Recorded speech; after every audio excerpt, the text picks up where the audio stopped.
भाग लिए थे, एक तो सपोर्टर और एक एक्टिव वर्कर। तो जो सपोर्टर है वो तो सपोर्ट करेंगे, एक्टिव वर्कर हमने उसमें से छांटे हैं। तो बहुत सारे हमारे पास एक्टिव वर्कर आए हैं जो काम करना चाह रहे हैं, तो उनको हम लोग बुकलेट दे रहे हैं। हमने जो कॉलिंग कराई थी पीछे, बहुत से नए नए नौजवान भी निकल के आए हैं जो पार्टी के लिए काम करना चाह रहे हैं, बहुत से नए लोग जुड़े हैं और बहुत से हमारे पुराने साथी भी हैं जो किसी वजह से निष्क्रिय हो गए थे, वो भी अब निकल के आ गए।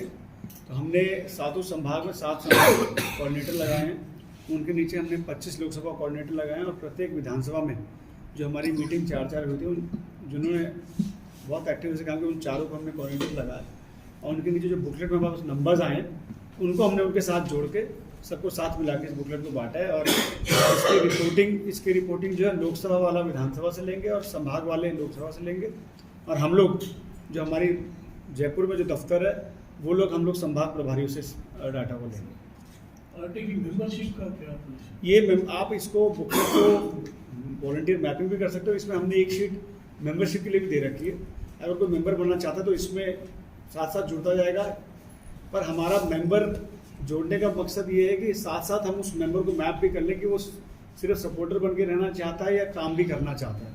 तो इसलिए हमने इस बुकलेट में दोनों चीज़ दी है, तो इसमें हमारे को एक बहुत क्लैरिटी आ जाएगी कि ये सिर्फ हमारा मेंबर है या एक्टिव वर्कर भी बनना चाहता है। इसलिए हमने इस बुकलेट में दोनों प्रावधान रखा हुआ है। उस पंजाब इफेक्ट दिखा पाएंगे राजस्थान में?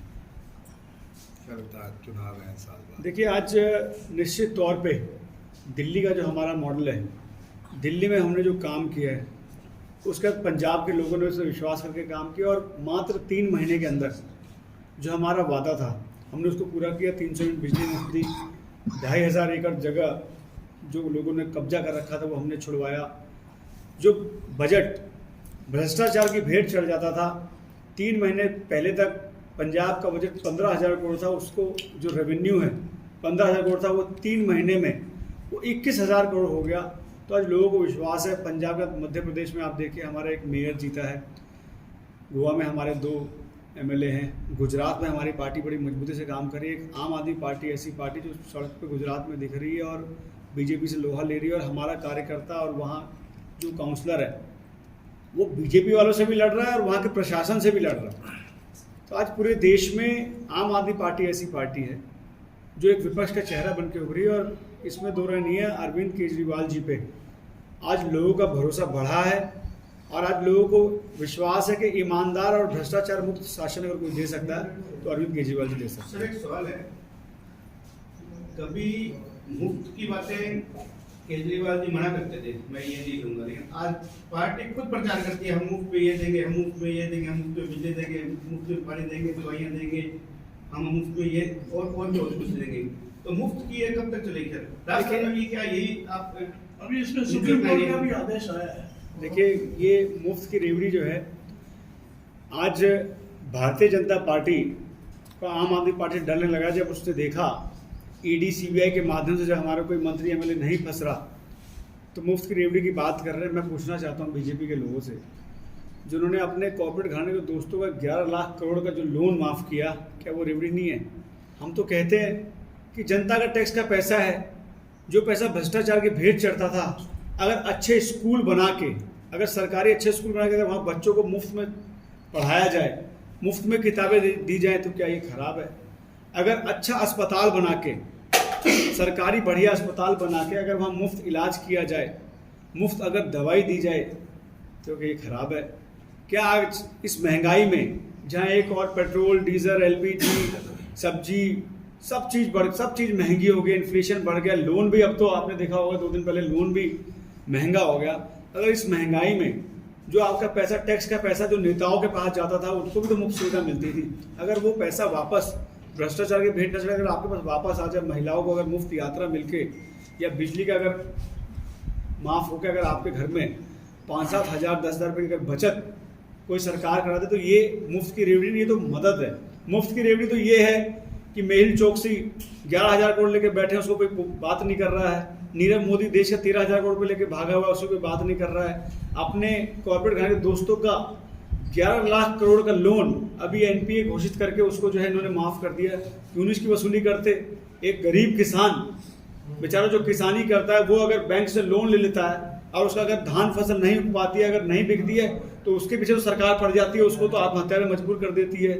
नहीं, ये बड़े लोग मुफ्त का जो ट्रैप है इसको आप सही मानते हो भी इस मुफ्त के ट्रैप में फंसा के लोगों को वोट दिया? देखिए ये ट्रैप नहीं है, ये ट्रैप नहीं है। अगर मान लीजिए अच्छे स्कूल बना के, अच्छे अस्पताल बना के अगर लोगों को मुफ्त में इलाज और मुफ्त में पढ़ाया जाए तो ये तो हम शिक्षा को बढ़ा रहे हैं, इस देश में शिक्षा का स्तर बढ़ा रहे हैं, इस देश में अस्पताल का स्तर अच्छा कर रहे हैं।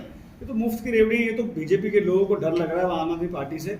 और आप एक बात देखिए, मुफ्त दे के हम ऐसा नहीं करें कि बजट आपका राजकीय जो कोष है वो नेगेटिव में जा रहा है। आप दिल्ली का आप देखिए, सीएचई की रिपोर्ट कहती है कि हमने बिजली, पानी, शिक्षा, स्वास्थ्य पे काम किया, महिलाओं के लिए यात्रा मुफ्त की, हमने तीर्थ यात्रा कराई, उसके बाद भी हमारा बजट सरप्लस में।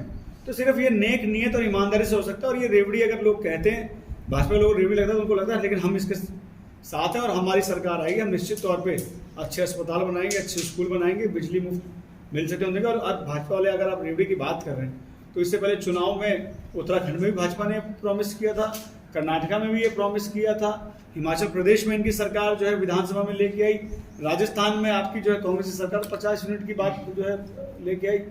तो ये सब चीज़ें, लेकिन इनकी सरकार धरातल पर लेके नहीं आ पाती, हमारी सरकार धरातल पर लेके आती है, इसलिए इनको मुफ्त की आज रेवड़ी लग रही है।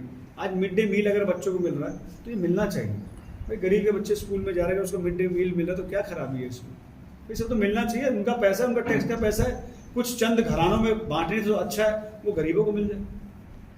सर क्या उम्मीद है राजस्थान के अंदर प्रदर्शन कैसा करेंगे आप? देखिए अभी कुछ दिन पहले आप ही की एक अखबार, बहुत बड़ा अखबार, राजस्थान का नाम नहीं लूँगा, उन्होंने एक सर्वे करा के हमारे लिए तो बड़ा अच्छा पॉजिटिव और हमको मोटिवेशन दिया है।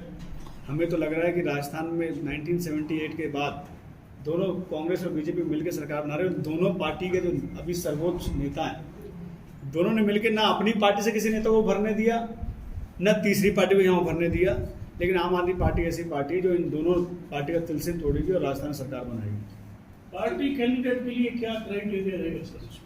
अभी चुनाव दूर है, अभी तो हम संगठन पर जोर दे रहे हैं, जब चुनाव आएगा तो पार्टी क्राइटेरिया बता दें। हाँ, पहला क्राइटेरिया भ्रष्टाचार मुक्त हो, उस पर कोई भ्रष्टाचार का कोई दाग नहीं होना चाहिए, ईमानदार होना चाहिए, ये सबसे बड़ा क्राइटेरिया। और दूसरा, जिस क्षेत्र में से चुनाव लड़ना चाह रहे हैं कम से कम वहाँ एक्टिव हो, वहाँ के लोग उसको जानते हो, वहाँ के लोगों के लिए वो काम कर रहा हो, वहाँ के लोगों के साथ जुड़ा हुआ हो, और उस क्षेत्र में लोगों के साथ जुड़ के उसने काम किया हो तो निश्चित तौर पे जो है वो क्राइटेरिया तो हम देखेंगे। सर पंजाब में आम आदमी पार्टी की सरकार है, 9,000 कुछ एकड़ सरमाएदारों से छुड़वाई है, लेकिन 65,000 किसान ऐसे पीड़ित हैं जो किसी को इससे ठेके देते हैं, कब्जा करे बैठे हैं, तो वो कब छुड़वाएंगे आम आदमी? देखिए अभी हमारी सरकार बनी है, आपने देखा होगा परसों भी कुछ किसान जो है धरने में बैठने जा रहे थे, हमने उनको मुआवजा दे के हमने उनको किया।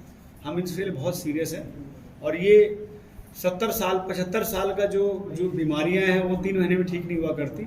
अभी हमारी सरकार वहाँ काम कर रही है और जो भी वहाँ के लोगों को सुविधाएं दे सकते हैं या जो दिक्कतें लोग फेस कर रहे हैं सरकार अपनी जमीन तो छुड़ा रही है, लेकिन आम काश्तकारों की तो नहीं, जो सरमाएदारों ने रसूखदारों ने कब्जे कर रखे हैं वो तो नहीं, अभी जो प्रावधान नहीं बनाया ना। अभी जो आप देखिए जो जमीन छुड़वाया है वो रसूखदारों का ही छुड़वाया। कोई सांसद था, कोई विधायक था जिन्होंने जमीन कब्जा कर दी, हमने उनके छुड़वाए, इनके भी करवाएंगे। आप समय देंगे, अभी तो हमें थोड़ा समय दीजिए, हम सारे जमीन छुड़वाएंगे। नरेंद्र ने एक बार अखबार में भी 65,000 किसान पीड़ित है, वो जो बेनामी संपत्ति से हैं या नाजायज कब्जा करे बैठे हैं, तो उनके लिए कोई रास्ता निकाल सकते हैं। सरकार अपना तो छुड़ा रही है लेकिन आम जनता का तो नहीं छुड़ा रही है। जो ये कंप्लेंट आप मान साहब से पहुंचाओ या केजरीवाल तक पहुंचाओ, ये मुद्दा मेन है और ये समस्या यहाँ भी है। पहले अपना छुटा ले फिर उनका तो वो छुटा। नियम से बिजली के लागू होगा। नहीं, निश्चित तौर पर जो अगला नंबर उनका ही है। जो कंप्लेंट्स आएगी, जो आएगा इस तरीके का संज्ञान में आएगी, उस पर भी हम लोग काम करेंगे। ये हमने संज्ञान देने के लिए मैं आपसे हमने सबसे पहले संभाग यात्रा निकाली जिसमें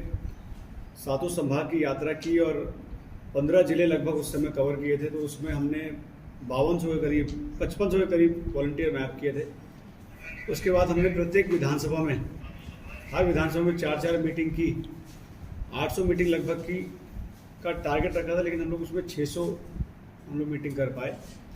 तो उसमें हमारे लगभग 13,500 करीब वॉलंटियर हमने मैप किए और उनको हम कॉलिंग भी करा रहे हैं। अभी हमारा तीसरा चरण है ग्राम पंचायत संपर्क अभियान, जिसमें हम लोग एक बुकलेट दे रहे हैं। इसकी बाकायदा हमने प्रॉपर, जितने हमारे कोऑर्डिनेटर भी उन्होंने इस कार्यक्रम के लिए बनाए हैं, उनकी बाकायदा जयपुर में बुला के हमने ट्रेनिंग भी करवाई थी कि इस बुकलेट को भरवाना कैसे है।